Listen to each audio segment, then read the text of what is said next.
आप देख रहे हैं बिग डिबेट और मैं हूं आपके साथ महेंद्र विश्वकर्मा। 11 दिसंबर 2023 का दिन चुनाव में भाजपा की बम्पर जीत के बाद विधायक दल की बैठक हो रही थी। बैठक में तीसरी पंक्ति में बैठे डॉक्टर मोहन यादव को मुख्यमंत्री बनाए जाने का प्रस्ताव भी रखा गया। अब डॉक्टर मोहन यादव की सरकार को 1 साल पूरा हो रहा है।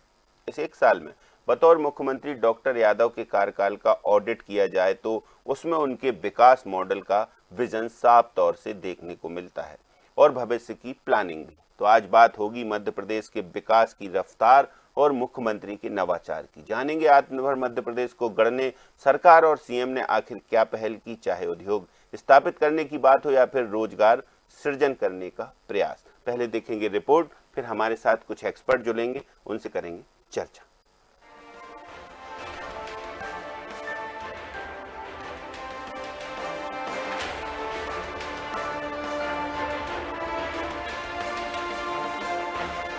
मुख्यमंत्री की शपथ लेने के बाद से ही डॉक्टर मोहन यादव ने मानो मध्य प्रदेश में बेरोजगारी दूर करने और उसे समृद्ध बनाने का संकल्प ले लिया। ऐसा यहाँ इसीलिए कहना लाजमी है कि बीते 1 साल में मुख्यमंत्री डॉक्टर यादव ने बुंदेलखंड में विंध्य तक औद्योगिक विकास की संभावनाएं तलाशी हैं। ये कदम इसलिए भी अभिनव माना जाएगा क्योंकि ऐसा पहली बार हुआ जब किसी सीएम ने संभागीय मुख्यालयों में रीजनल इंडस्ट्री कॉन्क्लेव आयोजित करने का फैसला किया। अब तक प्रदेश में हुई 6 रीजनल कॉन्क्लेव में बम्पर निवेश भी आया। अब आने वाले वर्ष 2025 कॉन्क्लेव में आए निवेश प्रस्तावों को जमीन पर उतारने का है। देश के बड़े शहरों में रोड शो, फिर इंग्लैंड और जर्मनी में मध्य प्रदेश को विश्व पटल पर रखकर निवेश के लिए निवेशकों को आकर्षित करने मुख्यमंत्री डॉक्टर यादव के प्रयास हर कदम पर सफल रहे हैं। तो यहाँ आपको बताते चलें कि अब तक सीएम और सरकार के प्रयासों से मध्य प्रदेश की धरा पर कितना निवेश आया और इससे रोजगार के अवसर कैसे खुले। 1 और 2 मार्च उज्जैन में हुई रीजनल इंडस्ट्री कॉन्क्लेव में आए 1 लाख करोड़ के निवेश प्रस्ताव। 20 जुलाई जबलपुर में हुई रीजनल इंडस्ट्री कॉन्क्लेव में आए 12,375 करोड़ के निवेश प्रस्ताव। 28 अगस्त को ग्वालियर चंबल में रीजनल कॉन्क्लेव 8,000 करोड़ के निवेश प्रस्ताव। 25 सितंबर 2024 को बुंदेलखंड के सागर कॉन्क्लेव में आए 23,181 करोड़ निवेश। 24 अक्टूबर को विंध्य के रीवा में हुई इंडस्ट्रियल रीवा कॉन्क्लेव से मिले 31,814 करोड़ के प्रस्ताव। 7 दिसंबर 2024 नर्मदापुरम में हुई इंडस्ट्रियल नर्मदापुरम कॉन्क्लेव में आया 31,400 करोड़ रुपए का निवेश। 6 कॉन्क्लेव में 2,05,770 करोड़ का निवेश मिला। इस निवेश से 2,43,920 लोगों को मिलेगा रोजगार। देश विदेश में मुख्यमंत्री के दौरों से भी आया खूब निवेश। मुंबई, कोयम्बटूर, बेंगलुरु, कोलकाता में पहुंचे थे मुख्यमंत्री। निवेश के लिए इंग्लैंड, जर्मनी दौरे पर गए थे डॉक्टर मोहन यादव। इंग्लैंड और जर्मनी में जाकर की थी उद्योगपतियों से चर्चा। देश विदेश के दौरे से मिला 1,78,140 करोड़ का निवेश। साल भर में मध्य प्रदेश में आया 3,83,910 करोड़ रुपए का निवेश के धरातल पर उतरते ही 3,69,170 को मिलेगा रोजगार। मोदी जी ने एक बार 2003 में मोदी जी ने ग्लोबल इन्वेस्टर मीट का कॉन्सेप्ट लाया था और यही एक बहुत अच्छा कॉन्सेप्ट सीएम साहब लाए हैं। हम लोग, मैं सागर सीमेंट से हूँ, डायरेक्टर हूँ सागर सीमेंट में। हम लोग 250 करोड़ का इन्वेस्टमेंट कर रहे हैं। ऑलरेडी रनिंग प्लांट है 1 मिलियन टन का, उसको 1.5 मिलियन टन कर रहे हैं। यहाँ हम नई चीजों को एक्सप्लोर करने आए। यहाँ पर हमने देखा कि जैसे मान लीजिए रीजनली कोई इंडस्ट्रीज हम लोग डेवलप करते हैं यहाँ पे आके, तो यहाँ का जो इंफ्रास्ट्रक्चर है, यहाँ पे जो ट्रांसपोर्टेशन कॉस्ट है, पानी की अवेलेबिलिटी है, तो फूड बेस्ड इंडस्ट्रीज और बहुत कुछ डेवलपमेंट यहाँ पे किया जा सकता है। मतलब पहली बार ऐसा होता है, जैसे आप ये समझ के चलिए कि जैसे आपको एज ए इंडस्ट्रियलिस्ट एक सेलिब्रिटी जैसा महसूस हो रहा है कि आज हम लोग वहाँ जाते हैं, बैठते हैं, इंडस्ट्रियलिस्ट को इंडस्ट्रियलिस्ट जैसा ट्रीट किया जा रहा है, क्योंकि बाकी सुविधाएं तो गवर्नमेंट अपनी तरफ से वैसे ही बहुत दे रही है कि लोगों को घर बनवा के दे रही है, जो थोड़ा सा अफोर्ड कर सकते हैं उनको बड़ी हाउसिंग्स में भी वो दे देती है। लोगों को स्वास्थ्य के लिए गवर्नमेंट ने इतनी सारी आयुष्मान योजनाएं निकाल रखी है, इवन लाडली बहना योजना में पैसा दे रही है। तो आज एक जो चीज की जरूरत है वो है सिर्फ रोजगार की। कॉन्क्लेव बहुत अच्छी थी, बहुत सकारात्मक लगी हमें और अच्छा ये लगा कि जो नया कार्यकाल मुख्यमंत्री जी का आया है डॉक्टर श्री मोहन यादव जी का, बहुत अच्छा है और जिस स्पीड से ये इंडस्ट्रीज को सपोर्ट कर रहे हैं उद्योगपतियों के लिए, मेरे ख्याल से पूरे भारत में ऐसा कोई राज्य नहीं होगा जितनी जल्दी जमीन अलॉटमेंट करती हैं, सुविधाएं देती हैं। सीसीआईपी में जो हमने मांगे रखी उनकी भी बहुत जल्दी मंजूरी मिलती है। प्लस अभी हम मेन तो हमारा ऑलरेडी हमारा इन्वेस्टमेंट एक हमने कर दिया है मुहासा बावी में, हमने ऑक्सीजन प्लांट लगाया 150 करोड़ की इन्वेस्टमेंट के साथ, जिससे 200 टन ऑक्सीजन प्रतिदिन हम उत्पादन कर रहे हैं। और अब हमारा नया अगला जो इन्वेस्टमेंट है वो ग्रीन हाइड्रोजन के लिए है, जिसके लिए हम यहाँ आए थे स्पेशली, वो करीब 1001 करोड़ रुपए का रहेगा। निवेश बढ़ाने के प्रयास तो पहले भी हुए हैं, लेकिन ये पहला अवसर है जब सरकार ने बेहद गंभीरता दिखाई। इसीलिए माना जा रहा है कि प्राकृतिक खनिज संसाधन, कृषि, खाद्य प्रसंस्करण, नवकरणीय ऊर्जा, आईटी, सीमेंट, रसायन और पर्यटन से भरपूर मध्य प्रदेश निवेशकों की पहली पसंद बन गया है। साल भर में आए ये निवेश प्रस्ताव इस बात की बानगी है कि मध्य प्रदेश की डॉक्टर मोहन यादव की सरकार खुले मन से प्रदेश विकास में नए नए आयाम गढ़ रही है। पुराने अनुभवों को आत्मसात कर प्रदेश के मुख्यमंत्री डॉक्टर मोहन यादव उद्योगपतियों से सीधा संवाद कर ये जता और बता रहे हैं कि आप देश के दिल में आइए, हम अपने परिवार की तरह आपका ख्याल रखेंगे।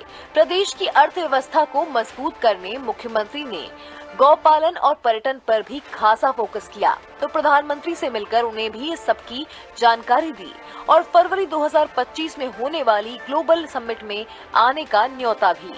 जो कि प्रधानमंत्री मोदी जी ने एक सपना दिया है कि डेवलपिंग कंट्री बनना है, 2047 तक इंडिया को बनाना है।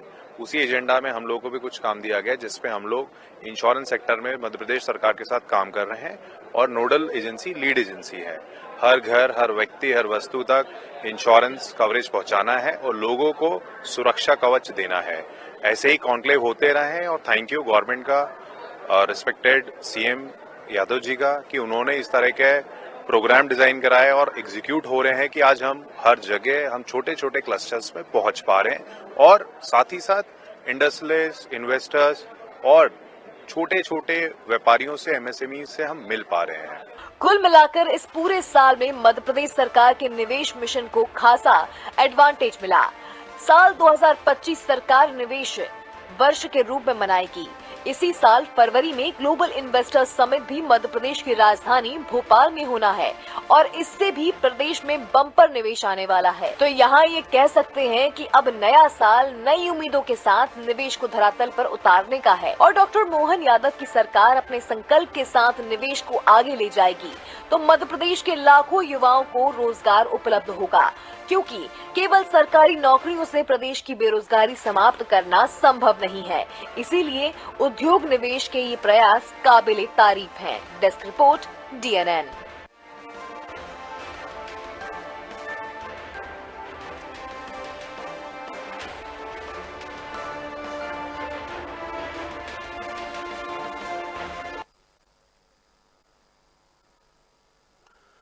तो देखिए आपने रिपोर्ट, और ये है मध्य प्रदेश के मुख्यमंत्री डॉक्टर मोहन यादव का विजन, जिसको मिशन बनाकर सरकार आगे बढ़ रही। चलिए सीधे चलेंगे अपने सहयोगियों के पास। कुछ एक्सपर्ट हमारे साथ जुड़े हुए हैं, परिचय आपसे कराते हैं। खिलावन चंद्राकर जी वरिष्ठ पत्रकार हमारे साथ जुड़े हुए हैं, डॉक्टर राजेश जौहरी जी वरिष्ठ पत्रकार और वरिष्ठ पत्रकार भानु चौबे सर। आप तीनों का बहुत स्वागत है। भानु चौबे सर, शुरुआत आपसे ही। एक साल का पूरा लेखा जोखा समेटा है, कोशिश की है डॉक्टर मोहन यादव के पूरे कार्यकाल पर एक जैसे कहते हैं ना कि एक नजर डालने का प्रयास किया केवल निवेश को लेकर कि मध्य प्रदेश को आत्मनिर्भर बनाने के लिए आखिर मुख्यमंत्री और सरकार ने क्या प्रयास किए। ये प्रयास कैसे देखेंगे आप एक साल के कार्यकाल के बतौर, मतलब कि एक साल उनका पूरा लगभग हो गया है और ऐसे में अब क्या ओपिनियन रहेगा आपका? पहला कमेंट। देखिए, अगर हम सरकार के काम की बात करें तो संभव है कि एक साल में हम आकलन करें कि उन्होंने क्या क्या किया है, क्या नहीं किया है। और अगर विकास की बात करें तो एक साल उसमें बहुत छोटी इकाई है। हमको थोड़ा समय इंतजार करना पड़ेगा ताकि वो आगे जाए और उनके काम का रिजल्ट क्या है वो दिखाई दे। मुख्यमंत्री की कोशिशें ईमानदार हैं, मुख्यमंत्री का इरादा ईमानदार है, मुख्यमंत्री की जो मेहनत है वो ईमानदार है, लेकिन रिजल्ट तय करेगा कि ये ईमानदारी उनके कितने काम आती है या प्रदेश की जनता के कितने काम आती है। और एक बात और मैं यहाँ उल्लेख करना चाहूंगा कि विकास का मतलब निवेश या निवेश का मतलब विकास, केवल ये परिभाषा काफी नहीं है। निवेश अपनी जगह है, उसके अपने फायदे हैं, औद्योगिकरण है, रोजगार मिलता है, सामान बनता है, टैक्सेस मिलते हैं, फायदे हैं। लेकिन विकास की जब हम बात करते हैं तो ये जरा ब्रॉड टर्म है, बड़ी बात है थोड़ी सी। इसमें फिर हमको आम आदमी की स्थिति देखनी पड़ेगी, उसके हाल देखने पड़ेंगे, इंफ्रास्ट्रक्चर का हाल देखना पड़ेगा, बसेस, ट्रेन, सड़कें, हवाई जहाज जो भी हैं, जो सुविधाएं सरकार देती है, अस्पताल, शिक्षा, ये सब देखना पड़ेगा। तब हम विकास को समग्र रूप से डिफाइन कर सकते हैं। नहीं, आपका कहना बिल्कुल ठीक है, लेकिन बात यहाँ पर केवल और केवल उस विजन की हो रही है जो मुख्यमंत्री ने शुरू किया था, रीजनल कॉन्क्लेव, यानी कि कुछ निवेश की दिशा में, रोजगार सृजन करने की दिशा में। केवल ऑडिट इस बात का हम कर रहे हैं। ये रिपोर्ट जो हमने आपको दिखाई है ये सिर्फ इसी पर फोकस है, इस पर क्या कहेंगे? तो फिर मैं कहूंगा कि जो रिपोर्ट आपने दिखाई है वो कोशिशों की रिपोर्ट है। हाँ। नतीजों की रिपोर्ट आएगी तब हम बात करेंगे। बिल्कुल, ये धरातल पर कैसे उतरेंगे ये ठीक है, लेकिन एक साल के प्रयास कैसे देखेंगे? डॉक्टर राजेश जौहरी जी, भानु चौबे सर कह रहे हैं ये जो रिपोर्ट है ये कोशिशों की है, उम्मीदों की है, लेकिन अभी धरातल पर बहुत कुछ दिखना बाकी है। देखिए बहन जी, अभी जो आपने रिपोर्ट दिखाई उसके हिसाब से 2 लाख करोड़ का निवेश का एक जो डील साइन हुई है, MOU साइन हुए हैं, वही बताया है आपने। अगर युवराज जी ने इतनी सारी इन्वेस्टर सबमिट करी, अगर सबको मिला दें तो अपने देश के बजट से बड़ी डील हो गई, सारी की सारी जितनी भी है। लेकिन स्थितियाँ ये हैं, अगर बहुत सारी छोटे उस पर नहीं जाएंगे, लेकिन आप एक 2 बड़ी डील की बात बताते हैं आपको कि एक बाबा रामदेव ने, जो उनका की जो कंपनी है बाबा रामदेव की, उसने कहा था बीजापुर में एक बहुत बड़ा निवेश करने का, और काफी बड़ी जमीन भी अलॉट हो गई थी। इसी तरह से रिलायंस ने डिफेंस सेक्टर में बीजापुर का जो सेक्टर 5 बना है उसमें एक बहुत बड़ी इंडस्ट्री लाने की बात हुई थी कि बहुत बड़ी इंडस्ट्री लाएंगे रिलायंस वाले। और जब रिलायंस के आने से, बाबा रामदेव की उस कंपनी के आने से, और जब ये पता चला था तो बीजापुर में काफी रियल एस्टेट के भाव भी बढ़ गए थे, क्योंकि अब वाकई ऐसा लग रहा था कि स्थितियाँ अच्छी होंगी बीजापुर की। और ये लगभग हर इंडस्ट्रियल एरिया की यही खासियत होती है जब ऐसी बात आती है। लेकिन जब वो डील 3 साल निकल जाए, 4 साल निकल जाए, 5 साल निकल जाए और वो धरातल पे नहीं उतरती है, उससे भी मायूसी आती है। ये तो एक बात हो गई। अब निवेश का दूसरा पहलू देखते हैं अपन कि जब उद्योगपतियों को सहूलियत दी जाती है, टैक्स फ्री वो रजीद दी जाती है कि आपको इतने साल का टैक्स नहीं लगेगा, बिजली का बिल इतना आएगा, 1 रुपये स्क्वायर फुट पे जमीन मिलेगी, वो सब इस्तेमाल करते हैं। जैसे ही वो सब्सिडी का पीरियड खत्म होता है, चालू हो जाती है। तो मुद्दा ये है कि इसके लिए सिर्फ निवेश होना इम्पोर्टेंट नहीं है, बहुत सारे 20 साल चलानी पड़ेगी कंपनी। जब 20 साल चलाएंगे तब जाके वो जो पर्पस था वो सॉल्व होगा। नहीं तो क्या होता है कि लोगों की उम्मीदें, लोगों की आपने खर्चे बढ़ा दिए, ख्वाहिशें बढ़ा दी, आपने जो आपकी फैक्ट्री में नौकरी करी उनके सब कुछ इंस्पायरेशन लेवल बढ़ गया और अचानक कंपनी बंद हो गई, उन्होंने घाटा दिखाया और कंपनी बंद करके, और फिर जो भी ट्रिब्यूनल रहते हैं उसमें केस चलता रहता है। ये जो रीजनल कॉन्क्लेव का कॉन्सेप्ट लाए हैं डॉक्टर मोहन यादव, इससे कुछ लाभ होने की उम्मीद है खिलावन चंद्राकर जी? मुझे लगता है महन जी निश्चित रूप से लाभ होगा, क्योंकि हम मध्य प्रदेश में जो 6 रीजनल कॉन्क्लेव हुआ है उससे जो रिजल्ट सामने आया है लगभग 2 लाख हजार करोड़ रुपए का जो है निवेश आया है। MOU भी हस्ताक्षर हुए हैं, तो मुझे लगता है उसका रिजल्ट आने वाले दिनों में दिखेगा। देखिए, विकास जो होता है, जो सबसे जो नवाचार जो है मोहन सरकार द्वारा किया जा रहा है, वो पूरी तरह से मुझे लगता है कि मार्च में जो शुरू हुआ था रीजनल कॉन्क्लेव और लगातार जो कोशिशें अभी तक जारी है, उससे उससे लगता है कि एक तो औद्योगिक विकास बहुत तेजी से मध्य प्रदेश का होने वाला है, साथ ही रोजगार के अवसर बहुत ज्यादा निर्मित होने वाले हैं। जो रीजनल कॉन्क्लेव है उसमें लगभग 2.5 लाख लोगों को रोजगार मिलने की संभावना जताई जा रही है। पूरी तरह से जैसे कोयम्बटूर में हुआ या बम्बे में हुआ, कलकत्ता में हुआ, इस तरह से जो जगह जगह हुए हैं, बाद में जापान में हुआ और जापान कहता हूँ जर्मनी में हुआ और इंग्लैंड में हुआ, ये सब मिला के लगभग 300 से 3 लाख करोड़ से ज्यादा का जो इन्वेस्टमेंट की संभावना जताई जा रही है। यदि ये धरातल पर उतर जाती है तो मुझे लगता है कि एक बड़ा औद्योगिक विकास की दिशा में मध्य ये प्रदेश शंका आपने भी जाहिर की भानु काम चौबे करेगी। सर। और साथ ही जी हेलो जी बोलिए। साथ ही मुझे लगता है कि जिस तरह से अभी तक हम देख रहे थे कि इंदौर में जो है ग्लोबल इन्वेस्टर समिट होता था, लेकिन फरवरी माह में भोपाल में इसको आयोजित किया जा रहा है, उसमें प्रधानमंत्री के आने की संभावना है। और जिस तरह से जाल बिछाया गया, जिस तरह से आमंत्रित किया जा रहा है उद्योगपतियों को, तो मुझे लगता है चाहे वो खाद्य प्रसंस्करण के क्षेत्र में हो, चाहे सीमेंट निर्माण के क्षेत्र में हो, चाहे वो नवीकरण ऊर्जा के क्षेत्र में हो, स्वास्थ्य, शिक्षा, पर्यटन, जिस भी दिशा में हम देखते हैं बहुत संभावनाएं मध्य प्रदेश में मौजूद हैं। और यदि इस ग्लोबल इन्वेस्टर्स मीट में यदि ज्यादा से ज्यादा लोग आते हैं और ज्यादा से ज्यादा संभावनाएं पैदा होती है तो मुझे लगता है बहुत अच्छी सफलता मिलेगी। और हम बाद में उसका मूल्यांकन करेंगे, क्योंकि अभी तक का जितना निवेश आता था वो धरातल पर नहीं उतर पाता था। ये हमने पिछले 15 साल 10 साल में देखे हैं।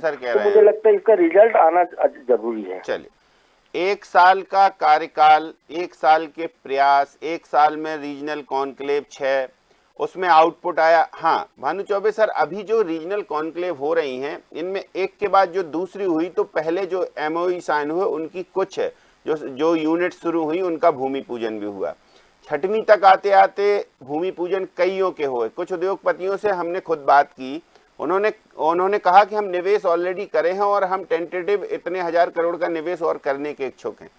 इन सब चीजों से ये जो बेरोजगारी को मिटाने का दावा हो रहा है कि बेरोजगारी मिटेगी, कुछ हद तक कुछ संतुलन बना पाएगी सरकार? मैं आपकी उम्मीद को तोड़ूंगा नहीं। बिल्कुल, अगर निवेश आया है, भूमि पूजन हुआ है, वहां तक तो मैं सहमत नहीं होता। लेकिन भूमि पूजन के बाद अगर इकाई चालू हुई है, काम शुरू हुआ है, प्रोडक्शन हुआ है, वहाँ के स्थानीय लोगों को रोजगार मिला है, वो अगर आंकड़े सामने आ रहे हैं तो हम उस उम्मीद को थोड़ा मजबूत मानेंगे। हम ये मानेंगे कि ये बात आगे बढ़ रही है और ये अपने सिरे तक पहुंचेगी। ये बात इसमें कोई दो राय नहीं है। लेकिन मैं आपको दूसरी तरह से इस पिक्चर को देखने की गुजारिश करूंगा कि मध्य प्रदेश के सामने समस्याएं कितनी हैं, कमियां कितनी हैं और कितना कर्ज और ये है। मेरे साथी मुझे करेक्ट करेंगे, मेरे को एक फिगर ध्यान आता है, 32,000 करोड़ कुछ पुराना फिगर है। इतना लोन सरकार पर था। नहीं, इससे कहीं ज्यादा है, इससे कहीं ज्यादा है। तो लोन का मतलब होता है हमें चुकाना है, उसका ब्याज देना है, और शायद हम ब्याज देते देते ही अभी मूलधन तक तो पहुंचे ही नहीं है। तो जो समस्याएं प्रदेश के सामने है और आप जो निवेश की उम्मीद कर रहे हैं, इसका संतुलन बैठना चाहिए, क्योंकि हमें इस दलदल से भी निकलना है। ठीक बात। विकसित तब हम कहलाएंगे जब हम इस दलदल से बाहर आ जाएंगे। तो बात यहाँ एक प्रयास की हो रही है, इस प्रयास को कैसे देखेंगे? डॉक्टर मोहन यादव ने वो सीख और सबक ले लिया है। डॉक्टर राजेश जौहरी जी, जो पिछली जो इन्वेस्टमेंट मीट की आप बात कर रहे हैं, GIS की बात कर रहे हैं, तो अब उनको लगता है कि छोटे छोटे रूप में ही सही, MSME के रूप में ही सही, यदि मध्य प्रदेश के हर कोने में थोड़ा थोड़ा इन्वेस्ट होगा तो शायद कुछ जो आर्थिक स्थिति में सुधार होगा। क्योंकि देखिए भानु चौबे सर तो बता रहे हैं बहुत पुराना फिगर, नया फिगर तो अब आप जानते ही हैं कि कितना कर्ज है सरकार पर। करोड़ का फिगर है, नया जो है नया फिगर 1,75,000 करोड़ का है। अभी बड़ा एक पहाड़ जैसा लोन सामने खड़ा है। एक बात तो ये हो गई, लेकिन ये जो माइक्रो मैनेजमेंट इंडस्ट्रीज का हो रहा है, यानी कि MSME पे अगर ध्यान दिया जा रहा है, सिर्फ 500,000 और 2,000 करोड़ की फैक्ट्री कोई फैक्ट्री नहीं माना जा रहा है। जब 5-10 करोड़ 20 करोड़ वाला भी इन्वेस्टर अगर काम करेगा, भले ही वो 10 लोगों को 20 को 25 लोगों को रोजगार देगा, लेकिन वो स्थायी रहेगा क्योंकि वो उसमें खुद जुड़ा रहता है। एक बात तो ये है। दूसरी बात ये है कि बुंदेलखंड और जो बघेलखंड है, विंध्य इलाका जिसे कहते हैं, तो वो वहाँ पे स्थितियाँ ये हैं, वहाँ पे गरीबी बहुत है। आज भी आप देखिए किसी भी इंदौर, भोपाल में, जबलपुर में कहीं भी चले जाइए, किसी बड़ी से वहाँ पर जो गार्ड होगा या तो सागर, बुंदेलखंड, दमोह का होगा, भंडारा होगा या फिर विंध्य क्षेत्र का होगा, तो गार्ड होगा, मजदूरी करने वाले लोग होंगे। तो कम से कम जब उन्हीं के इलाकों में जहाँ पर वो रह रहे हैं, जहाँ से वो आके बड़े शहरों में काम कर रहे हैं, अगर वहाँ पर भी MSME को मजबूत किया जाता है, वहीं वहाँ पर ही छोटी छोटी यूनिट्स भी खुलती हैं, बड़ी यूनिट्स भी खुलती हैं, तो पलायन रुकेगा सबसे पहले। और अगर पलायन रुकता है तो उससे ना सिर्फ आर्थिक बल्कि कई सामाजिक समस्याएं सॉल्व होती हैं। ठीक बात। क्योंकि जब आदमी अपने शहर से दूर चला जाता है, एक तो उसके परिवार का, देखिए आप फैमिली एज अ यूनिट अगर माने तो न्यूक्लियर फैमिली हो गई, तो न्यूक्लियर फैमिली की अपनी समस्याएं हैं। लेकिन अगर वो सागर में फैक्ट्री खुली है और सागर के आसपास का रहने वाला है, तो वो अपनी ज्वाइंट फैमिली में रह लेगा, परिवार के बच्चों सब अच्छे से ध्यान रखा जाएगा। और दूसरी बात ये है कि घर के पास रहेगा तो उसको घर का जो अपने उसका छोटा सा 1-2 बीघा का खेत होगा, उससे उसको गेहूं आ जाएगा, चने आ जाएंगे, सब्जियां आ जाएंगी, तो उसकी कहीं ना कहीं आर्थिक स्थिति अच्छी होगी। और अगर वो नीचे का आदमी अगर मजबूत होता है फाइनेंशियली, तभी विकास माना जाएगा।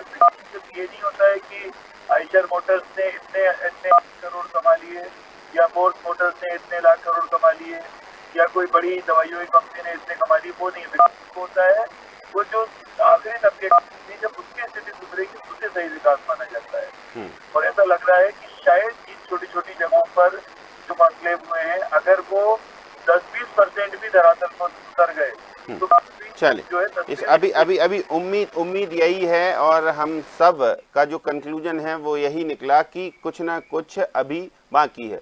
भानु चौबे सर, 2025 वर्ष जो है वो एक निवेश वर्ष के, उद्योग वर्ष के रूप में मनाएगी सरकार, तो इसमें ये पिछला जो किया धरा है ये इसका इम्प्लीमेंटेशन होगा, धरातल पर उतरेगा, ये उम्मीद के साथ सरकार कमिटमेंट कर रही है। क्योंकि GIS होने वाली है, तो अब छोटी छोटी रीजनल कॉन्क्लेव के बाद एक ग्लोबल तौर पर एक इन्वेस्टर समिट होगी, वो तो अपनी जगह चलेगी, लेकिन जो ये पिछली कॉन्क्लेव में जो MOU साइन हुए हैं उनको धरातल पर उतारने का काम किया जाएगा और सुनिश्चितता तय की जाएगी। डॉक्टर मोहन यादव ने हर कलेक्टर को अभी हाल ही में निर्देश दिए थे कि इसमें कोई कोताही नहीं, उद्योगपतियों के साथ कोई गड़बड़ी नहीं, सीधा उनको निवेश करने के लिए जो सुविधा मिले वो दी जाए। महेंद्र जी, सबसे पहले तो आप मेरे सूत्रधार हैं हमारे सब साथियों के, तो मैं पहले तो आपको ये यकीन दिलाता हूँ कि अगर ये रिजल्ट अच्छे आए तो हम इसी मंच पे बैठ के यहाँ मुख्यमंत्री और उनकी सरकार की तारीफ करेंगे, उनके प्रयासों को सफल बताएंगे, निश्चिंत रहिए। लेकिन मेरी ये समझ नहीं आएगा कि कलेक्टर साहब जादू की छड़ी हैं। मैं समझता हूँ कि वो जिले में कुछ भी कर सकते हैं, लेकिन इसमें वो बहुत कुछ कर पाएंगे। केवल वो प्रक्रिया को आसान कर सकते हैं, भ्रष्टाचार पे कुछ कंट्रोल कर सकते हैं, पटवारी और तहसीलदार और इनको जरा कंट्रोल कर सकते हैं, ताकि भूमि आवंटन है, लोन है, बैंकों को दबा सकते हैं। तो कम से कम अगर प्रक्रिया ही वो आसान कर दें तो उद्योगपतियों को आगे बढ़ने की राह मिल जाएगी। लेकिन जो जैसा आप लेकिन शंका जाहिर कर रहे हैं, जो बीता अनुभव है वो बहुत कटु है मध्य प्रदेश के लिए, इसीलिए वो कटु अनुभव ही हमको रोकता है तारीफ करने से। और हम ये मानते हैं कि अगर बीते प्रयासों का समग्र रूप इसे आगे के प्रयास में इकट्ठा होकर सामने आ जाएगा और उसके नतीजे हमें दिखने लगेंगे तो निश्चित है ये मंच तारीफ का होगा। मतलब इसीलिए अभी कुछ नहीं बोल रहे हैं आपकी जो पिछले अनुभव है वो ठीक नहीं है, तो अभी सीधा बोलना ठीक नहीं है, प्रयास ठीक है, जब धरातल पर उतरेंगे तब अगली बात। हर खिलाड़ी के खेल शुरू करने पे जीतने की कामना की जाती है, लेकिन तारीफ तो तब होती है जब नतीजा आता है। बिल्कुल। डॉक्टर राजेश जौहरी जी क्या कहेंगे? चलिए शायद उन तक बात जी नहीं, महेंद्र जी बिल्कुल सही बात है कि जब तक रिजल्ट नहीं आ जाते, क्योंकि हमने पहले भी देखा है जैसे ये भानु चौबे सर देखिए बार एक चीज को कोट कर रहे हैं, तो ये चूंकि लंबा अनुभव है उनका इसके पीछे। जी, तो हम लोग हमेशा खुश हो जाते थे जीआईएस में इतने आ गए, निवेश का इतना ये हो गया, और खूब उनको पलक तो सबकी नजरें रहेंगी इस पर विपक्ष की भी नजरें रहेंगी, पाई का इम्प्लीमेंटेशन चाहिए। विपक्ष सही तरीके से अगर भूमिका निभाएगा तो निवेश भी हो जाएगा, ये बात पक्की है। विपक्ष लगातार नजर रखेगा, लगातार आक्रामक रहेगा, तो सब कुछ सही आ जाएगा। तो ये जो आंकड़े हैं इनका हिसाब किताब भी होगा भानु चौबे सर भविष्य में? कुल होना चाहिए, अगर नहीं होगा तो कराना चाहिए। हम और आप इसके लिए बहस करेंगे कि जरूर होना चाहिए। चलिए, बहुत शुक्रिया हमारे साथ इस चर्चा में जुड़ने के लिए। खिलावन जी आपका, भानु चौबे सर आपका, और डॉक्टर राजेश जौहरी जी आपका भी बहुत धन्यवाद। तो देखिए, निवेश को लेकर जो 1 साल में प्रयास हुए उसकी तारीफ सब कर रहे हैं, लेकिन इन प्रयासों को धरातल पर भी उतारना चाहिए। हालांकि डॉक्टर मोहन यादव जो हैं वो हर एक नई कॉन्क्लेव में बीटी कॉन्क्लेव की जो यूनिट्स हैं उनकी शुरुआत करते हैं। कमिटमेंट जो है वो धीरे धीरे उद्योगपति पूरा कर रहे हैं। सरकार भी कटिबद्ध है, प्रतिबद्ध है, संकल्प के साथ। जीआईएस है फरवरी में, प्रधानमंत्री की मौजूदगी भी हो सकती है, और ऐसे में प्रधानमंत्री को अपना रिपोर्ट कार्ड सौंपते वक्त डॉक्टर मोहन यादव ने यह जरूर सोचा होगा कि जो हमने पहल की है, जो हमने नए नवाचार किए हैं मध्य प्रदेश को आत्मनिर्भर बनाने, रोजगार सृजित करने, बेरोजगारों को रोजगार दिलाने, तो ये सब अमल में आए तभी जो है बहुत तारीफ होगी, नहीं तो इसकी आलोचना भी हो सकती है। ये सब जानते हैं डॉक्टर मोहन यादव, तभी इस दिशा में आगे बढ़ रहे हैं। तो बिग डिबेट में इतना ही, मुझे दीजिए इजाजत, नमस्कार।